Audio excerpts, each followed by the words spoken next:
ะนาวตามด้วยมะนาว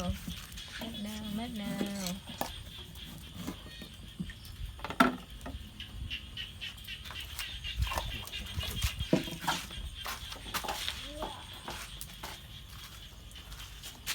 ทำไมไม่มีน้ำ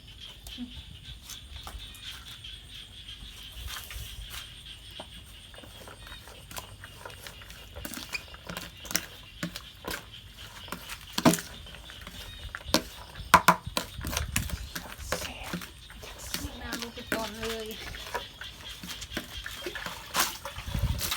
ข้าวคั่วค่ะคั่วเข้าข้าวคั่ว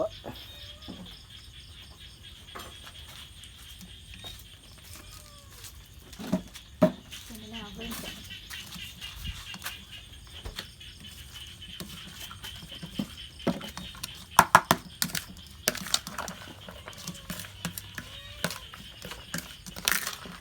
เมนูก้อยกุ้ง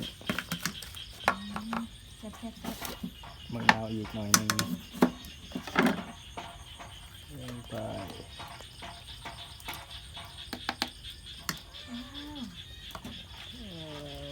คั่วเข้าคั่วแล้วก็ชุบอย่างแซ่บเลย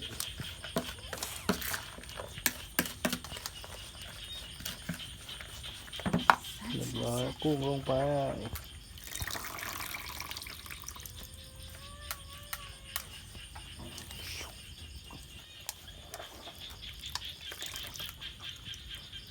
อ้าว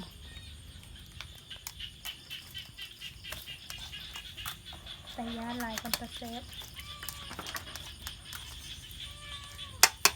ว้าว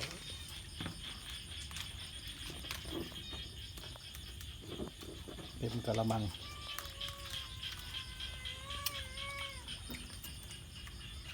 มันจะเลี้ยงทำไม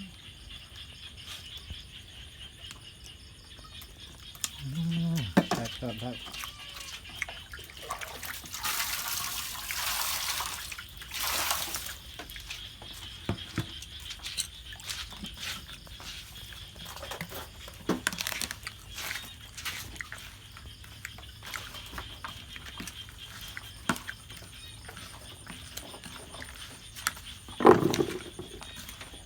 ไม่สุด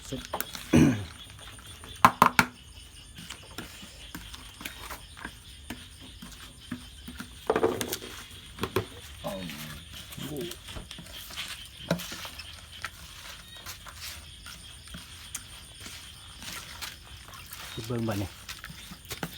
ซีเมืองบัดนี้บวงเนี่ยเขาเอามีฟองนี่ตักนี่บวงเนี่ยเอาคือซีเมืองก่อนซีเมืองซีเมืองใส่ยาก่อนมา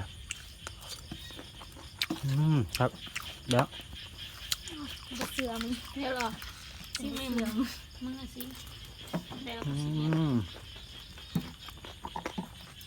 เดี๋ยวพอดีดูเยอะได้ปะพอแล้วเก็บสุดยอด